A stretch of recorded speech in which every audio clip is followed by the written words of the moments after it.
This is how to make Pomodoro for the kitchen challenged. We're starting with the simple ingredients. There is no recipe with exact amounts here, so you're just going to have to watch and learn. Start with olive oil, pepper, kosher salt, unless you're lame and only have regular salt, that's okay. Petite diced tomatoes. There are many brands. I happen to like the red golds and think they're better. The snooty chefs will tell you you need plum tomatoes that are about $5 a can and that you got to cut up yourself. I do not subscribe to that theory. Then there's garlic. I have 3 cloves there. That's a fairly reasonable amount. If you're a garlic head, you certainly are welcome to use more. And then a big wad of fresh basil. Now, while I will not buy the snooty tomatoes, since every grocery store carries fresh basil, you may as well use the fresh stuff. If you really want this and you're in a pinch, regular old dried basil works fine. So that's the ingredients. Next, let's talk about the utensils. These are the tools you will need. It is very, very simple. To start off with, on the right this time, you need the pot that has the largest surface area you have available. I happen to have this lovely 8-quart Dutch oven, so I'm going to use it. But it would be just as good if you have a big skillet, like a big 12-inch skillet, or even just a plain old 4-quart pot will do it. It's better to have more surface area so the big pan is good. It just cooks faster. In the middle is a knife and cutting board for chopping the basil and or garlic. But if you don't own a knife, you can use scissors, which I have on the left to snip up the basil, and a garlic press to crush your garlic. If you don't have a knife or scissors, you probably are going to have to get the guards at the jail you're living in to make this for you, so it doesn't matter anyways. All right, this is the scissor method on the basil. It's a little tricky because I'm reaching around the camera to do it, so hopefully this will work. But here's all you got to do is just trim some basil this way. Nothing to it. Works fine. Don't even need a knife. Okay, a few words on basil. This is completely a taste thing. I would never make this dish for one big can of tomatoes. That's the big 28-ounce can of tomatoes. I would never make this with less than this much basil. It's probably, if I put it in a measuring cup loosely, I bet that it's more than a half a cup of basil. It's several leaves. I like a lot of basil in this sauce, but this is completely a sauce that's your taste. So if you hate basil, then you can use half. I have seen this dish served in restaurants where my guess is they made it with about as much basil as I've left on the left there. Just a little bit of basil. But it's way, way tastier with a lot of basil. Next, we're going to chop up the garlic, or you can use a garlic press. I've made the assumption, perhaps flawed, that you know how to get the skin off of your garlic. And just in case you don't, let me show you a little trick here, which is you stick your knife on it like this, give it a whack. Okay, so now we have everything ready to get started cooking. Just for the record, those of you who want to impress your friends, when you make little ribbons out of something like this, it's called a chiffonade. So you can whip that word out to impress people. If you weren't counting back when I had the picture of the ingredients, that's 3 cloves of garlic smashed up. I think that's just about right. You certainly can use more if you want to, and if you really hate garlic, you could use less, but I wouldn't do it without any garlic or you're not going to have this dish. All right, on to the actual cooking. As I said before, this is not a recipe that requires significant measuring. If you're one of those people who absolutely has to measure things, I would say that's about a tablespoon. I'd say probably minimum 2 tablespoons of olive oil in your pan. You certainly can use a little more. If you have too much olive oil, it's not going to be a problem because there's not much to this sauce, and the olive oil is as much part of the flavor as it is the tomatoes. So it's not just a tiny bit to coat the pan. If you're one of those people who wants to, do this with just a little cooking spray to save calories, go make something else. Once you got your olive oil in there, you need to turn it on sort of a medium heat. I'm going to turn on a little higher because this pan I'm using is gigantic. And then you simply dump the stuff in the pan. Olive oil first, tomatoes, juice and all, right in the pan. And then I'm going to add the garlic and the basil right in the pan.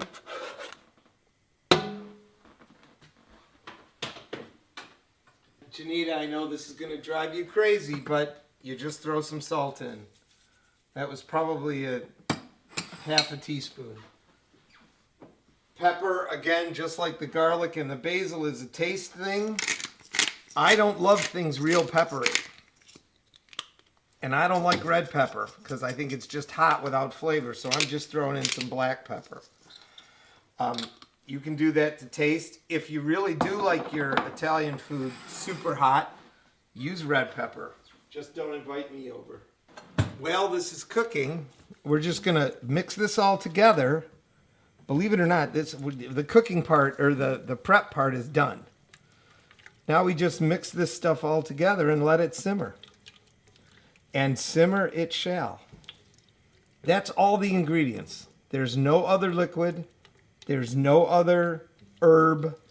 There's no other seasoning. Now that you see it in here spread out, you can see how much, the ratio of basil that I have to tomato. I think this, for me anyways, is a sort of a bare minimum. I love the basil. So now that I'm looking at this in the pan, I almost could have used a little bit more basil. So now we're going to let this bubble, but we don't want to make it too hot. So we're just going to have to wait a second for it to bubble. Okay. Now we're back. It's got a little bit of a boil going. You can see the temperature of the boil is sufficient that if I stir it, it sort of stops. And that's what you want. You want kind of that slow simmer. I could turn it up a tiny bit, but I'm not going to turn it up a ton. This may or may not appeal to you. For me, I consider it one of the bonuses of this dish is that in the time I was waiting for this thing to heat up to start cooking, I was able to clean the garlic press, throw away all the garbage, rinse out the can that the tomatoes came in, and throw it in the recycling, so that when my sauce is done, everything else in my kitchen but what's in this pot is already cleaned up. And that is a bonus. So now this is just going to sit and simmer. The reason I like the big pan is because the idea here is to cook off some of the liquid from the canned tomatoes. And this will cook off and get a little thicker. And with the larger pan, you just get more evaporation, so it happens sooner, that's all. That's the only advantage of the bigger pan. Disadvantage of the bigger pan, of course, is you can't put it in the dishwasher, so I'm going to have to hand wash this bad boy when I'm done. They're simmering. I'm going to just leave this. I actually think I turned this up a little bit too high, so I'm going to turn it down a little bit and just let it sort of sit there. This will probably sit like this, simmering for about 10 minutes.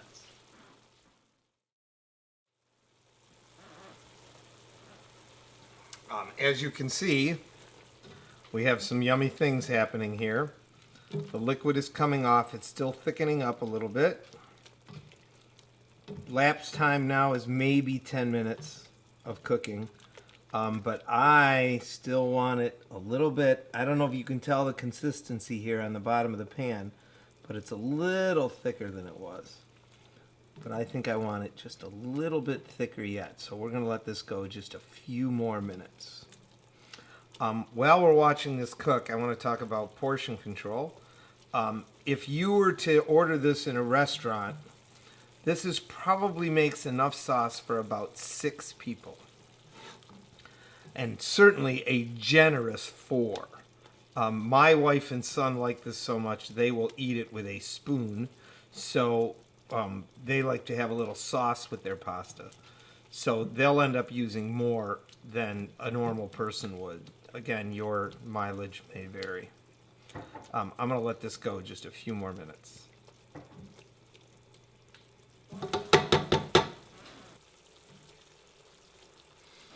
All right, dinner's served. This is done. This is it. That was it. Total lapse time now that this has been on the stove is maybe 12 or 13 minutes. This is exactly the consistency you want it. It's mostly tomato at this point, but you'll notice there's just a little bit of liquid in there. If you're really decadent at this point, you could throw a pat of butter on here just before you serve it. Because that little bit of butter is just, you're not going to cook it in. You're going to take the simmering deliciousness and throw in a glob of butter and just leave it on the heat long enough for this glob of butter to melt. Again, that person who is going to use the cooking spray and going for healthy, don't call me. By adding the butter at the last second like this, you're not really cooking with it. You're just getting the flavor of it, and it thickens and shines up the sauce a little bit. So, butter's gone. I'm turning off the heat, and this guy is ready to serve.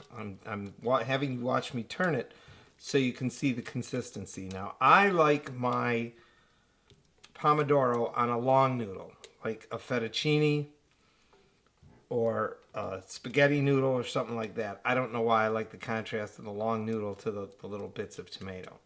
But tonight in the Cacciadorian house, I am making some delicious, here, I will show it to you, Trader Joe's pesto-filled tortellini. And because of that, I want to turn this into a different sauce. So your Pomodoro is done, but here's where you get two sauces for the price of one. As if that Pomodoro isn't quite delicious enough, if you take a little bit of whipping cream, which is what I have here, 8 ounces of whipping cream, and you just add probably half a cup, maybe not even that much, after it's cooled, and you get what I refer to as the pink sauce in this house. And again, it just thickens it up a little bit. I imagine you could put a ton of cream in here and make it really thick and delicious. But I don't like too much cream.